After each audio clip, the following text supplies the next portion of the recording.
what are we gonna do? Then, not only did David get loud with his brother, Eliab got loud. In other words, he said, David, shut up. Verse 28. Now, if you read back, not only was he mad at David because of this, but he was mad at David from the previous chapters because Saul looked at Eliab first to be his armor bearer, and God told him, no, I didn't choose him. Then he went to Abinadab, he went to Shammah, he went through all the line, but then God stopped at David. You do know that the enemy will get mad because every once in a while God will pass them up to get to you. I wish somebody would catch that because I'm tired of throwing at it. But every once in a while you wonder why folks mad at you. It ain't because you did nothing, it's because God saw that there was something in you that he didn't see in them. And so God had to overstep them to get to you, and they mad because you got a prayer life. They mad because you got a fasting life. They glad because you saved and sanctified, and they still waiting to get it. All right now. Eliab said, hush your mouth, David. Shut up. Why did you come down here in the first place? Who left the sheep? Who watching the sheep? The enemy will always try to make you do something that God has brought you out of. You wonder why the enemy always try to make you remember that you used to be a drunk and a crackhead and a liar and a whoremonger and everything else, because they want you to go back, because if you go back there, you ain't doing what God brought you to. So many folks in this world are ready to take you back where God had brought you from because they see the potential that God has in you. He said, David, who watching the sheep? You are a shepherd. If I was there, I would have whispered in David's ear, I would have said, I know you're scared, but tell your big brother that God gave you a promotion. That's right. See, y'all don't know when to shout. That was for you. God will give you a promotion. Yes, he will. He said, who's watching the sheep? He said, I know your pride, David, but not in this in your heart. You came down here that you might see the battle. See, that's where Eliab messed up, because he thought he knew so much. He thought that David wanted to come see, but he didn't realize that David came to do more than see. David came to win. Folks looking at you like you got a spectating spirit, but then you tell them, baby, I stopped spectating a long time ago. I came to seize this thing. I stopped looking a long time ago. I came to win this thing. I'm tired of being in the cheap seats, baby. You mess around when the lights go down, I'm going to be on center stage. I'm tired of being in the nosebleed. God brought me from the nosebleed to the front row. Help me. Somebody, you want to look at the devil and say, devil, I stopped spectating a long time ago. I'm ready to kick your tail.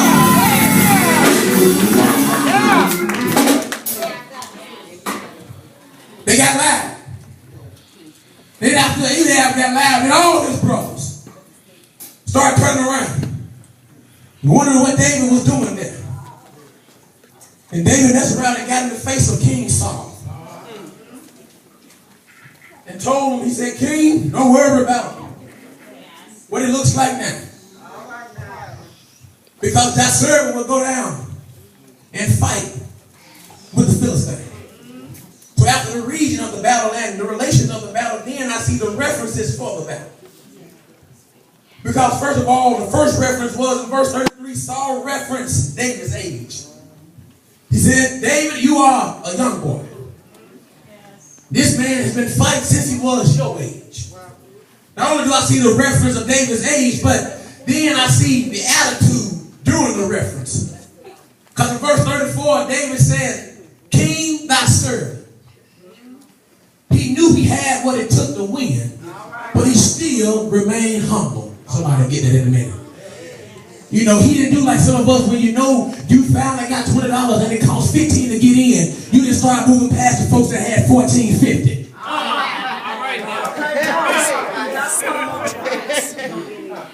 You finally bought a new suit, you done sold enough cans, and you done sold enough blood, and you done stopped paying your bills, and now you got one little suit. It's last year's fashion, but you got it on, and you looking down on the folk that's still struggling trying to make it.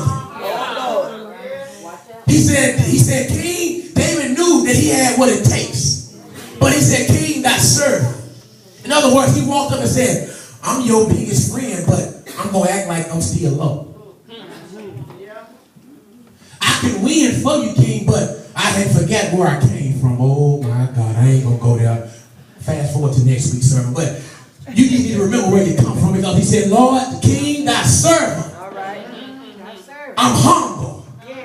I'm not bigger. I'm not better than nobody else. So what? I know I'm going to whoop this giant. So what? I've been in church all my life. So what? I finally got a car that they can run without me pushing. So what? I finally got a house that the roof don't leak. So what? My kids finally start making good grades. They done flunked out every year, even preschool. So what? I'm still the same.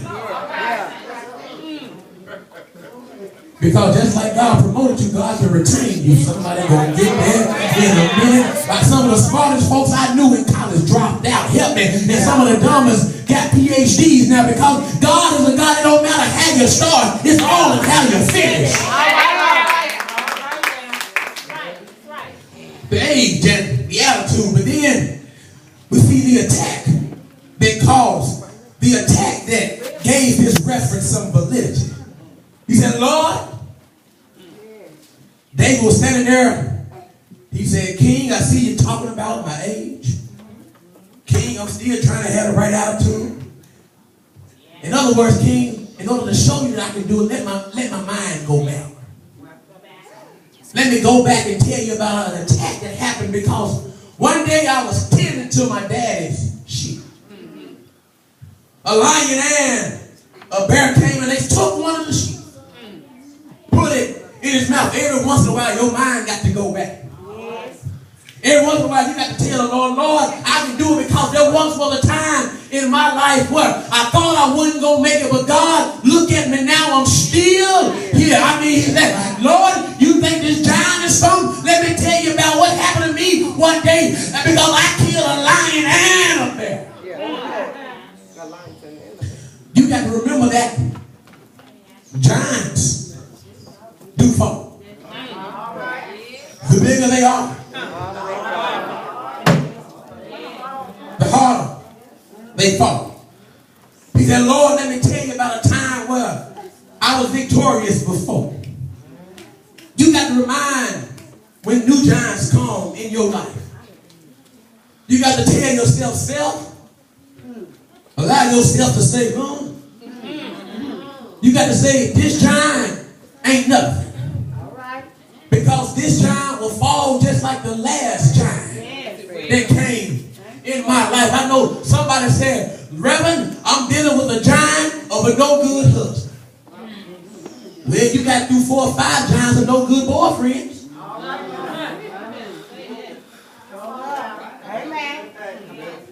Lord, my 4th child raised in hell now. Didn't God bring you to the other 3? God, the new car I bought, it's not working right now, but I remember God didn't let you walk with the old car. God, I got diabetes, but you remember I cured you from cancer. God, I ain't got money to pay a water bill. You worried about a water bill, but I paid your mortgage last month.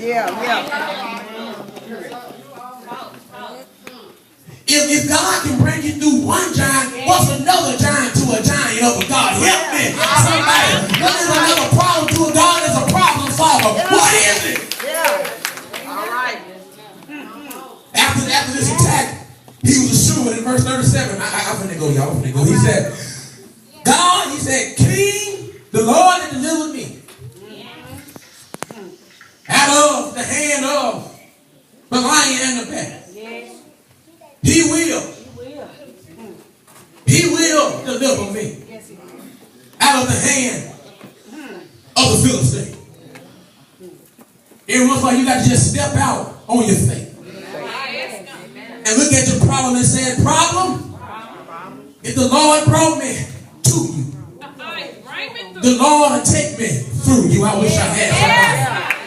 If God brought me through this pain, God will give me the medicine that I need to get through this pain. He said, King Saul, the Lord that brought me from the hands of the animals. It's the same God that will bring me from the hand